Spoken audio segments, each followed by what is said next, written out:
It's throwback time, and we're taking it all the way back to 2016 when I first shared my roasted butternut squash with the Brussels sprouts, onions, and bacon. Let's go. Hey y'all, it's Rosie from iHeartRecipes.com, and in this video, I'll be making roasted Brussels sprouts and butternut squash with lots of onions and bacon. So I'm going to get started off with my Brussels sprouts. As you see, I'm using frozen because I always have it on hand. If you want to use fresh, you can. Here's my butternut squash. I'm going to peel it with a potato peeler, and then I'm going to remove all of the seeds. Next, I'm going to chop this butternut squash in small or medium cubes. And then I'm going to grab a large white onion and I'm going to slice it.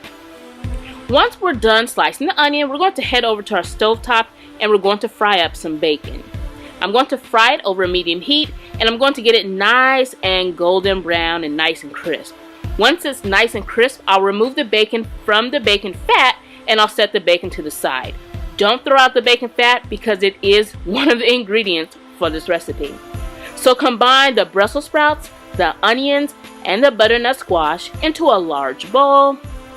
And then we're going to start sprinkling in some kosher salt and freshly ground black pepper. Now we're going to grab that bacon fat and we're going to drizzle it all over the Brussels sprouts, butternut squash, and onions. Then we're going to grab a spoon or whatever works for you, and we're going to make sure everything is nicely tossed because we want it to be coated with the bacon fat. At this time, I'm actually going to sprinkle in some red pepper flakes to add spice, but if you're not a fan of spice, you can certainly leave it out. And now we're ready to roast our veggies. So I'm going to roast it in the oven, uncovered, on 400 Fahrenheit for about 20 to 25 minutes. And when it comes out, this will be the outcome. Simply delicious. Now remember, we did make bacon. We didn't toss it out. We're going to simply sprinkle the bacon on top of our veggies, and you know what? We're good to go.